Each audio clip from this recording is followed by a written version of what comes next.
આ તરફ વાત કરીએ અરવલ્લી જિલ્લાના વાતાવરણમાં પણ પલટો આવ્યો છે। સતત બીજા દિવસે વાદળછાયું વાતાવરણ અરવલ્લીની અંદર જોવા મળ્યું। ફૂલ ગુલાબી ઠંડીની સાથે સાથે ધુમ્મસનું આવરણ અરવલ્લીના અનેક વિસ્તારોમાં જોવા મળ્યું છે। બદલાતા વાતાવરણની અસર ખેતીને સૌથી વધારે પડશે, જ્યાં ખેતીવાડી પર વ્યાપક આ વાતાવરણની અસર સર્જાશે। ખાસ કરીને ઘઉં, ચણા અને બટાકાના પાકમાં નુકસાનની ભીતિ સેવાઈ રહી છે। કમોસમી વરસાદનું જાણે આગમન થવાનું હોય તે પ્રકારના દ્રશ્યો અરવલ્લીના વિવિધ પંથકોમાં જોવા મળી રહ્યા છે। ગાઢ ધુમ્મસભર્યું વાતાવરણ સર્જાયું છે અને આ તમામની વચ્ચે લોકોને તો તેની અસર થવાની છે, પરંતુ ખેતી પાકની તેની સૌથી વધુ અને વિપરીત અસર પડે તેવી ખેડૂતો સંભાવના વ્યક્ત કરી રહ્યા છે।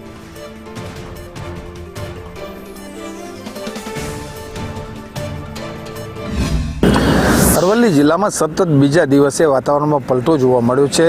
હવામાન ખૂબ જ દૂષિત જોવા મળી રહ્યું છે, જેની અસર ખેતીવાડી પર વ્યાપક પ્રમાણમાં થઈ શકે એમ છે।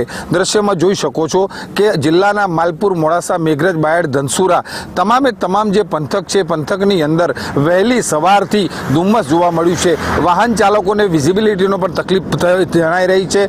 ક્યાંક ને ક્યાંક લાઇટો પણ ચાલુ કરવાની એ લોકોને ફરજ પડવામાં આવી રહી છે। ખાસ કરીને ખેતીવાડી જો વાત કરીએ તો બટાકા, ઘઉંના જે પાક છે એ પાકની અંદર ફૂગનો રોગ આવવાની પણ પૂરેપૂરી સંભાવના રહેલી છે।